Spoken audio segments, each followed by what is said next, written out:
Hi everyone, this is Holly. Welcome back to Clinical Psychology Community UK and happy 2021 to us all. Hopefully we can do all but keep our fingers crossed. Welcome to our second in the series of our 5 top tips, and today we're going to be looking at assistant psychologist job applications. Just a couple of notes. If you want to join us, subscribe to us on YouTube and you'll get all the updates.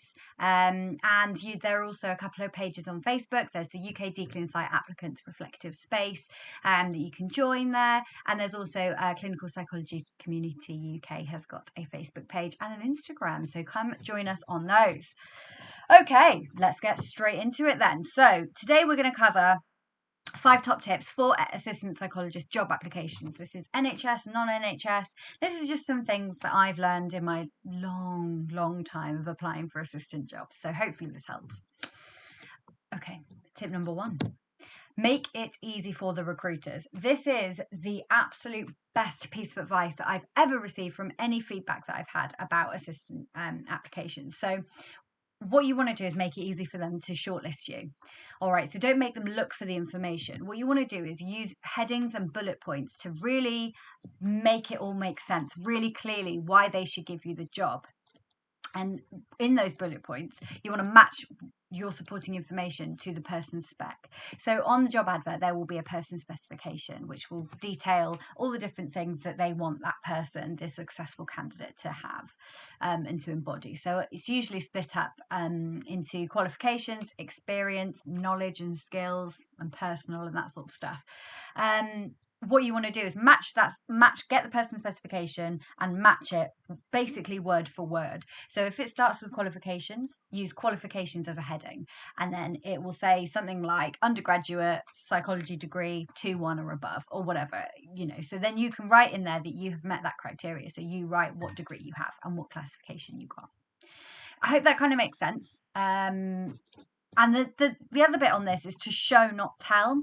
So you want to give relevant examples, not just say yes. Let's say on the person's spec, if it says has experience of working with mental health problems, don't just say I have experience of working with people with mental health problems. What you need to do is show how you have that experience. So you could write, in my case, it would be 1 year as a support worker working with eating disorders and weight management, preparation for bariatric surgery, that sort of thing, or 2.5 years working in substance misuse with people with complex trauma, substance misuse, mental health, all of that sort of stuff. So really show rather than tell, and give relevant examples. Another one might be ability to communicate sensitive information in emotional environments, or something like that. So give an example of a time where you've done that. My example for that would be working in substance misuse. A lot of the time I would deal with quite a lot of aggression and things. So I'd give an example about an aggressive case that we handled and the process from start to finish, and how I look after myself in that.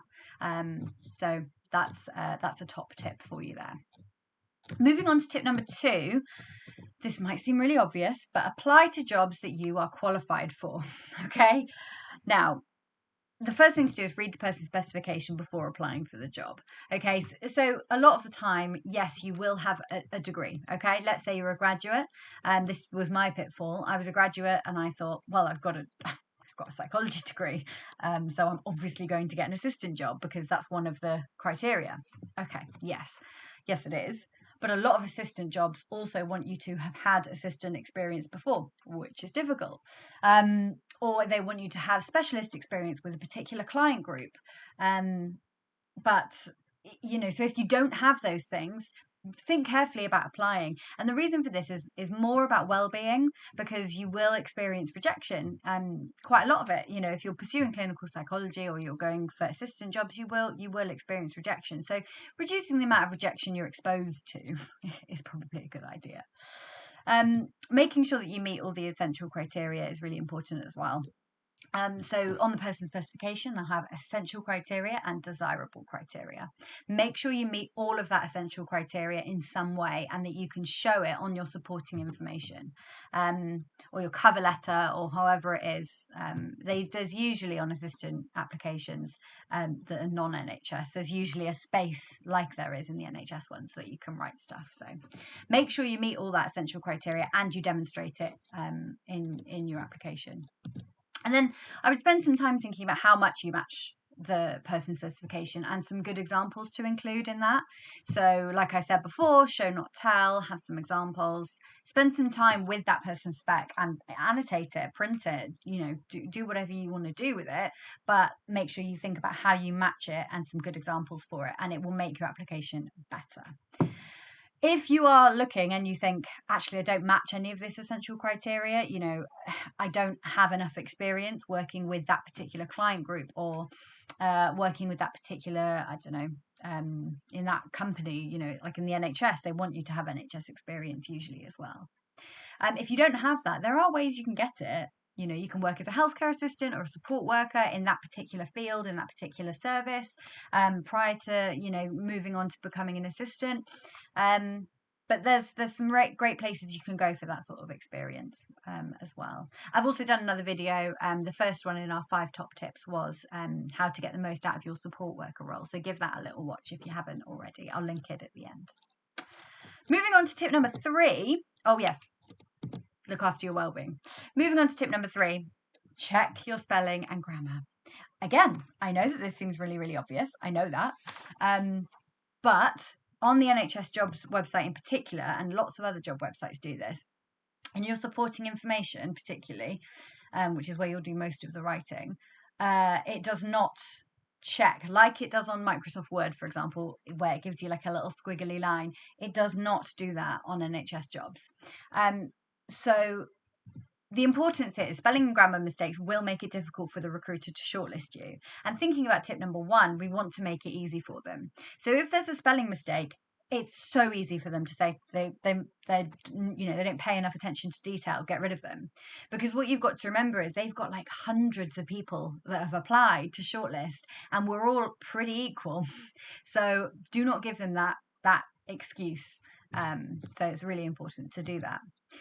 And like I said, on NHS Jobs, that it will not highlight any spelling or grammar mistakes. So what you can do is to copy and paste it into Microsoft Word, or an Apple equivalent, and it will highlight all the spelling and grammar issues that are there. And then you can make sure that you copy and paste it back in. You might need to do some reformatting and things, but it's worth it to make sure that the spelling and grammar is all correct. And check every other part of the application. While the supporting information is really, really important, because it's, a lot of the times when they're shortlisting, as I did when I shortlisted for jobs, I'd sort of skim most of it and focus on the supporting information. So check every other part of it though for spelling and grammar issues. So employment history, all of that other bits, anywhere where you will write information basically. And I would also make sure that your contact information is correct, because that's how else are they going to contact you if you're successful or not successful. Moving on to tip number 4. Keep track of applications, interviews, and feedback. Okay, I know a lot of us are very organised people. We take pride in being organised, and that's fantastic. But let's make sure that we're doing this for job applications.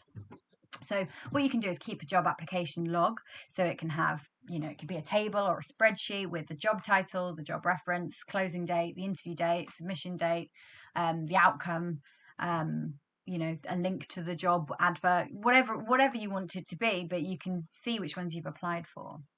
On NHS Jobs, they do have that as well. You can go on to a bit where you log in and it says my applications, and that's usually what happens on job advert websites. You are able to review your last applications, but I find it's really helpful for me just to look through, and it's how I can count how many I've applied to. So anyway, I think it's a good idea. Importantly, keeping a log of any interviews you attend is really, really important. So questions asked. This is I do this after every interview. I always have. As soon as I come out of the interview and I, get home and relax a little bit, I try and remember what the questions were and write them down. So then I have in a folder somewhere, I've got a catalogue of all the interview questions I've ever been asked for assistant interviews, and that will help you prepare for future interviews. So that's one element of that. Another one is thinking about how you thought it went, reflecting on how it was for you. What do you expect the outcome to be? Do you feel it went well? Because then when you know the outcome, then you can kind of compare. So a couple of times I've walked out of there going, yep, I smashed that. They're going to offer it to me. They have to, because it went really well. And then the feedback is, yeah, you did great. We absolutely would have hired you if we had two places, but there was someone with more experience or more relevant experience. But it kind of means that I'm on the right track and I know that an interview's gone well and that I am right. I'm not deluded. So I would encourage you to do that as well. And I think the most important bit actually is to keep a feedback log from interviews or applications, mainly because it will guide you for any future applications or interviews. I would request feedback from everybody that you've applied to, if you can. I know it's time consuming depending on how many you're applying to, but I would, you can wing an email to the contact on there and say, hi, I appreciate you might not have time, but I really appreciate any feedback that you've got on my application so I can make sure that it's better in the future or whatever. That's what I would probably do. And also a feedback log from interviews is essential. Definitely do that. Definitely. I'll do a separate video on assistant psychologist interviews soon though. And the last tip then, moving on to tip number 5, reflect. I mean, we wouldn't be here at Clinical Psychology Community UK without saying reflect, because this is what we're all about. Use reflective models. Okay, if you're not quite sure what they are, have a little look on my page on the channel, because there's quite a few reflective models we've covered now in our live webinars, and we also do a live webinar on the 3rd or 4th Thursday of every month as well on a reflective model. So have a look at those, because they give you a different perspective and they kind of give you like a framework of prompts and things that you can use. So definitely recommend to do that. And what I mean by that on reflect is, yes, reflect on the interview, reflect on the application, reflect on how you feel doing the application, looking at some person specifications. What does it make you feel? Does it make you feel, yes, this is the right thing for me? Yes, I match this criteria? Or does it make you think, oh, I need a bit more experience? Have a think about all of those things, and reflect on what experience you do have, just for you personally, because I think it'll make it easier when you're writing applications and you have to try and think about examples. The second one is my ultimate fave bit of advice, is to keep a reflective portfolio. This is aside from applications, yes, but it's a place that you can store all of your reflections, and you can compare reflections. It's your like journal. You've got a space to really think about stuff. And like I said about reflective models, it will help you in your applications, because you will have a clearer understanding and a deeper understanding of your experiences and how they relate to each other and how that might help you in future jobs. So 100% do that, definitely. Similarly, so in your reflective portfolio, thinking about your previous experiences and your skills, your knowledge, your competencies, and how they relate to that job, or any future jobs that you want to do. And also, what could you improve on in the application? Once you've submitted that application, read it through again, because you will probably look at it with a different lens. Even if you've only just clicked submit, it's so frustrating. I don't know if anyone else does this, but sometimes I will send an email and I'll reread it and I will see like spelling mistakes everywhere, and I go, ugh, I didn't notice those when I sent it. So have a think about that application and what you think you could improve on, and actually, how likely are you to be shortlisted? Why are you likely to be shortlisted? Or, there are loads of different ways that you could do it. But basically, thinking about what you could improve on in the application is probably the best way to go. All right. So those are our 5 top tips. Number 1 was make it easy for the recruiters. Top tip. That is the absolute, if you take nothing away from this video, make it easy for the recruiters to shortlist you. Do not confront them with a massive paragraph of text, because I guarantee they're not going to read it. So make it easy. Bullet points. This is how you meet the specification. Definitely.